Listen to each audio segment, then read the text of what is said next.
చెప్పండి అన్న, మీ సమస్య ఏంటి అసలు? మేము ఇంతకుముందుకు ఈవీడిఎం జిహెచ్ఎంసీలో ఉన్నాం. అక్కడ ఉన్న డిఆర్ఎఫ్ నుంచి మాకు హైడ్రా కొత్తగా క్రియేట్ చేసి హైడ్రాలోకి విల్లింగ్ తీసుకొని హైడ్రా సంస్థకు తీసుకున్నారు. మమ్మల్ని జిహెచ్ఎంసీ నుంచి తీసేశారు. ఈ హైడ్రాకి వచ్చిన తర్వాత మాకు అక్కడ జిహెచ్ఎంసీలో ఉన్నప్పుడు 24,000 జీతం ఉండే. ఇక్కడ హైడ్రాకి వచ్చిన తర్వాత కొత్త జీవో తెచ్చామనేసి 21 జీవో ప్రకారం 19,500 జీతం అని ఈరోజు చెప్తున్నారు. మాకు ఇంతకుముందుకున్న జీతం రావట్లేదు. గత నెల కూడా ఇలానే అడిగితే లేట్ వేసి జీతం కలిపేశారు. జిహెచ్ఎంసీతో మాట్లాడతాము, మీకు 5,000 తగ్గుతుంది, వాళ్ళతో మాట్లాడి వాళ్ళ తరపు నుంచి మీకు ఫుల్ జీతం వేపిస్తామని చెప్పారు, వేశారు. ఈ నెల ఈ జీతం 19,500 జీతం వేయడం జరిగింది. ఈ రోజు వేయడం జరగడం వల్ల ఇక్కడికి వచ్చారు. రావట్లేదు.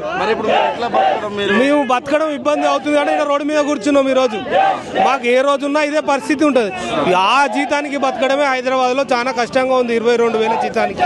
ఆ జీతానికి మేము, మా పిల్లలు, ఫ్యామిలీ, రెంట్లు, ఈఎంఐలు ఏమున్నా మేము సర్దుకొని ఏదో వేరే పని చేసుకుంటున్నాం, ఏదో రకంగా వెళ్ళ తీసుకుంటున్నాం. ఈ రోజు ఉన్న దాంట్లో 6,000 జీతం తక్కువ చేసి మమ్మల్ని రోడ్డు పాలు చేస్తున్నారు.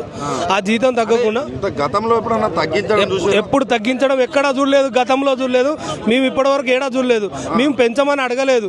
ఉన్న జీతం ఎందుకు తగ్గించరు? మా జీతం మాకు పాత జీతం ప్రకారం వేయాలనే చెప్తున్నాం.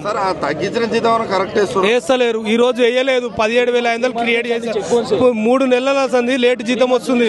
ప్రతి నెల ఈవీడిఎంలో ఉన్నప్పుడు జిహెచ్ఎంసీ నుంచి ఉన్నప్పుడు 1 నుంచి 5 తారీఖు వరకు జీతం పడేది. ఈ హైడ్రా వచ్చిన తర్వాత ఈ గత 3 నెలల సంది 10 తారీఖు, 15 తారీఖు, 20 తారీఖు, పోయిన నెల 25 తారీఖు పడ్డది. ఎప్పటి వరకు కూర్చుంటారు? మా సమస్య పరిష్కారం ఎంతవరకు కూర్చుంటాం? మేము సేవలో పై అధికారులు కమిషనర్ సార్ లేడు, బయటికి వెళ్ళారు. సార్ వచ్చిన తర్వాత మీకు ప్రాబ్లమ్స్ సార్తో మాట్లాడిపిస్తామని చెప్తున్నారు. సార్ రాలేదంటే సార్ వచ్చేంత వరకు ఇక్కడే కూర్చుంటాం. మేము మాకు గతంలో కూడా కూర్చున్నాం కానీ మభ్యపెట్టి పంపించారు. గతంలో కూర్చుంటే లేదు, రండి లోపల రండి, మాట్లాడదాం, మీకు ఏం ఇబ్బంది లేదు, మీ జీతం తగ్గదు, ఎక్కడ తగ్గకుండా చూసుకుంటాం, మీకు కంపల్సరీ మీ జీతం పాత జీతం సంబంధించిన మేము ఎక్స్ట్రా మేము ప్రతి డిజాస్టర్ కంప్లైంట్ వర్క్ చేస్తున్నాం.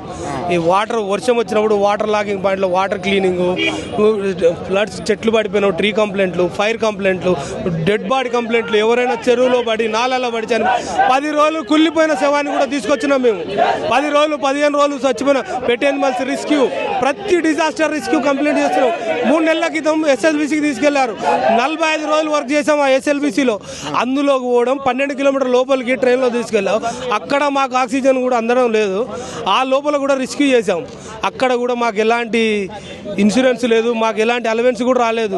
రెస్క్యూ చేసాము, వచ్చాము, ఇస్తామని చెప్పారు. రోజుకు 2,000 ఇస్తారు అలవెన్స్ ప్రకారం.